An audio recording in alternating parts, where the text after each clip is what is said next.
Gautam neuro care brain stroke migraine fits brain and spine surgeries కి best neuro surgeon.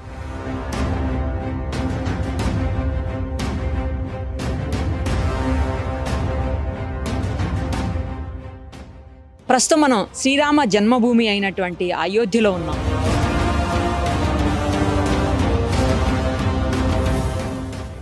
నిజానికి అయోధ్యకి రావడం అంటే అంత ఈజీ థింగ్ కాదు. కానీ కేవలం సుమన్ టీవీ ప్రేక్షకుల కోసం రామమందిర నిర్మాణాన్ని మీకు చూపించాలి అన్న ఉద్దేశంతో ఇంత దూరం సుమన్ టీవీ వచ్చింది.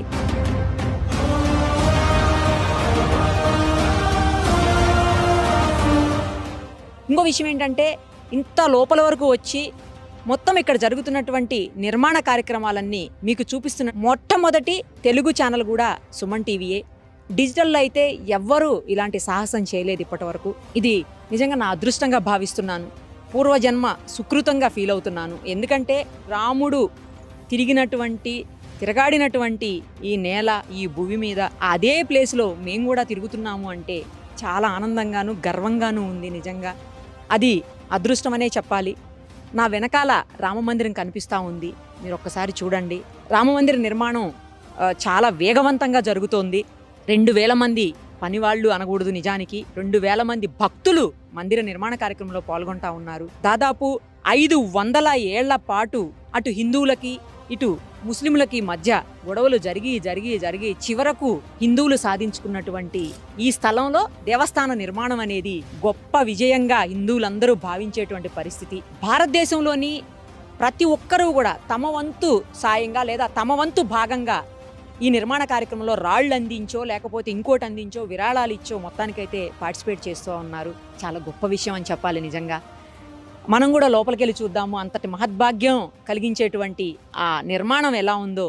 దాదాపు 400 అడుగుల పొడవుతోటి 300 అడుగుల వెడల్పుతోటి 50 అడుగుల లోతైనటువంటి ఫౌండేషన్ జరిగింది ఇక్కడ. ఎందుకంటే కిందంతా 100 ఏళ్ల తరబడి నిర్మాణాలు ఒకదాని మీద ముందు మందిర నిర్మాణం, తర్వాత మసీదు, మళ్ళీ మందిరం, మళ్ళీ మసీదు, ఇలా ఇప్పుడు రామ మందిరం ఇలా జరుగుతూ వచ్చింది. సో కిందంతా కూడా డెబ్రిసే ఉంటుంది. మొత్తం ఆ డెబ్రి అంతా తీసి గట్టి నిర్మాణం, అది కూడా ఎక్కడ మీకు కాంక్రీట్ కానీ లేకపోతే సిమెంటు లేదా స్టీలు, ఐరన్ ఇవేమీ వాడకుండా కేవలం స్టోన్స్ తోటి చేస్తున్నటువంటి ఒక గొప్ప నిర్మాణం ఇది. తప్పకుండా అయోధ్యలో జనవరి 20వ తారీఖున మనందరికీ అందుబాటులోకి రాబోతున్నారు స్వామివారి దర్శనానికి. అందరూ కూడా విజిట్ చేయండి. ఫస్ట్ అయితే లోపలికి వెళ్ళి ఒకసారి చూసొద్దాం రండి.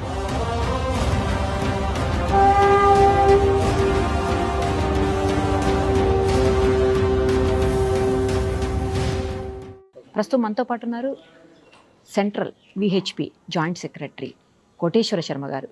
ఆయనతో మాట్లాడదాం ఒక్కసారి. రామమందిర నిర్మాణంలో ఆయనది కూడా ప్రధాన పాత్ర ఉంది. నిర్మాణానికి సంబంధించి అలాగే మందిరానికి సంబంధించి స్పెషాలిటీస్ అన్నీ కూడా ఆయన అడిగి తెలుసుకుందాం. సార్ నమస్తే అండి. నమస్తే.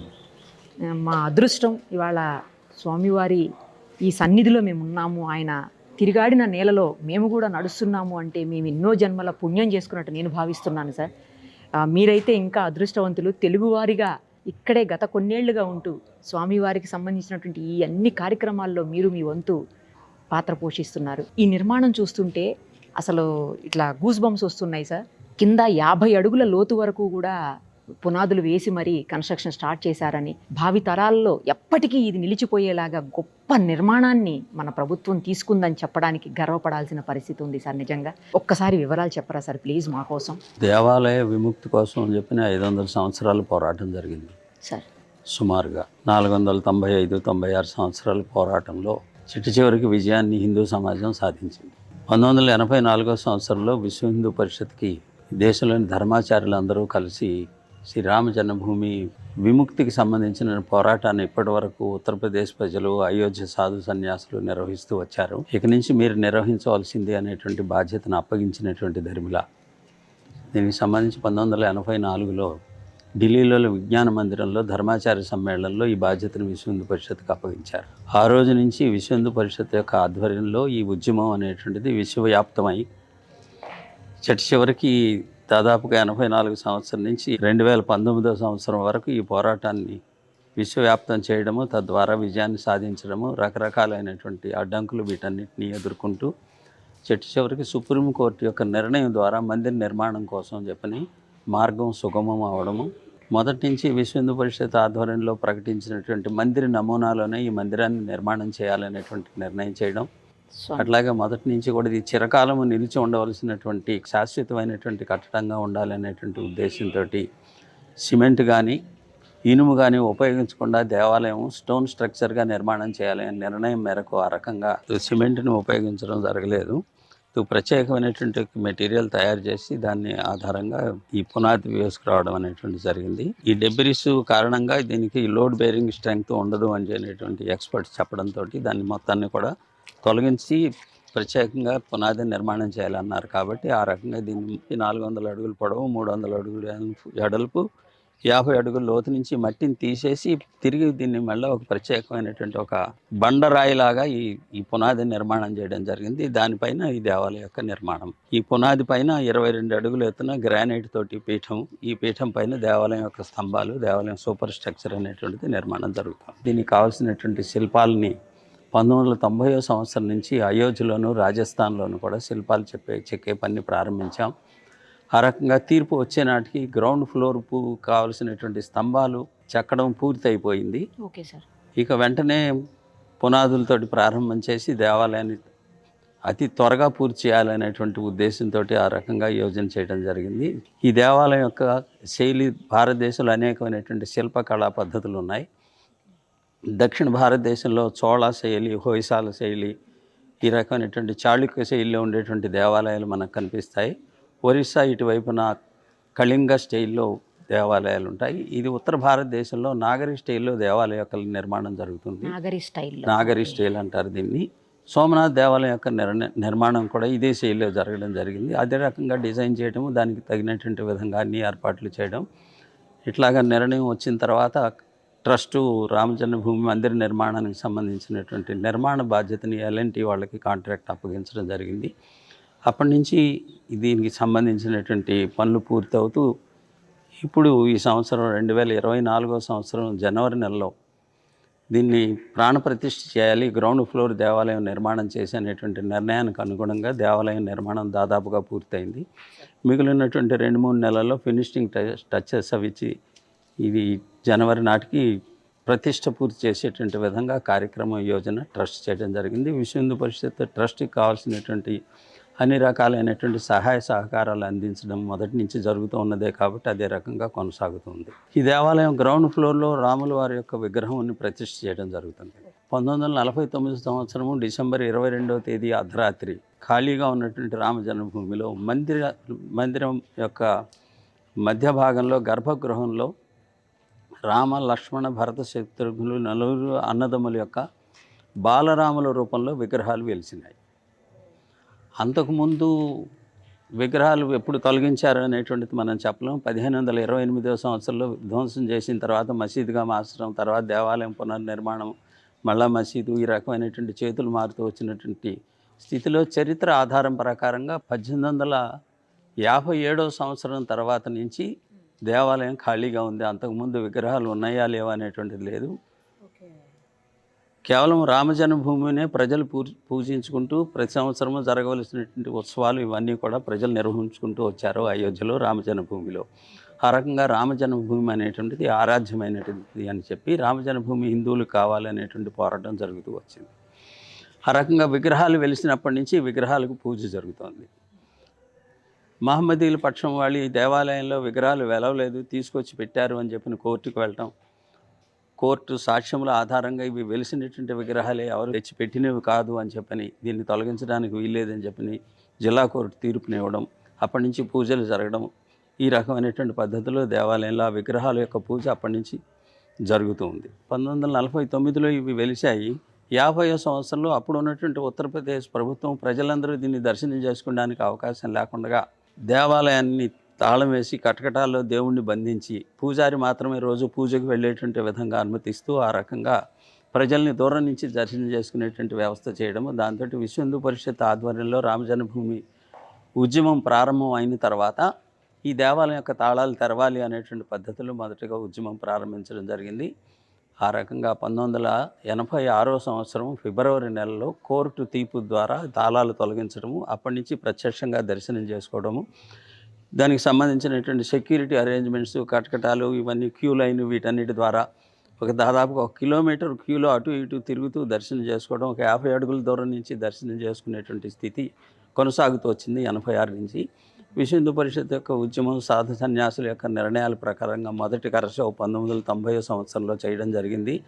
ఇది దేవాలయం హిందువులది, ఇది దేవాలయమే, ఇది మసీదు కాదు అనేటువంటి పద్ధతిలో ఉద్యమకారులు రామ జన్మభూమి గుంబజుల పైన ఎక్కి జెండాలు ఎగరేసినటువంటిది. ఆ సమయంలో ములాయం సింగ్ ముఖ్యమంత్రిగా ఉండడం, అయోధ్యను సీల్ చేయడము, కరసేవకులు కాలినడకన 700-800 కిలోమీటర్లు నడుస్తూ గ్రామాల నుంచి దాటుకుంటూ అయోధ్యకు వచ్చి 1990 సంవత్సరం అక్టోబర్ 30వ తేదీన ఈ కరసేవ పూర్తి చేయడము, ఇది హిందువుల దేవాలయం అనేటువంటిది ప్రకటించడం జరిగింది.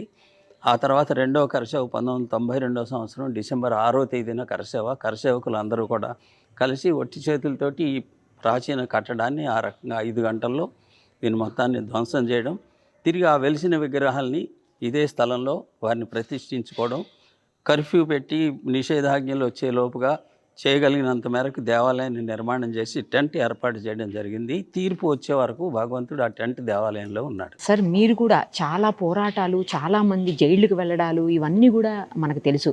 స్వామివారి కోసం ఎంతోమంది ఎన్నో పోరాటాలు చేశారు. ఇవాళ ఈ రూపంలో స్వామివారు మనందరికీ దర్శనం ఇవ్వబోతున్నారు అంటే మీ అందరి పుణ్యఫలమే. ఈ యావత్తు కూడా హిందూ సమాజం యొక్క శ్రేయస్సమ్మ.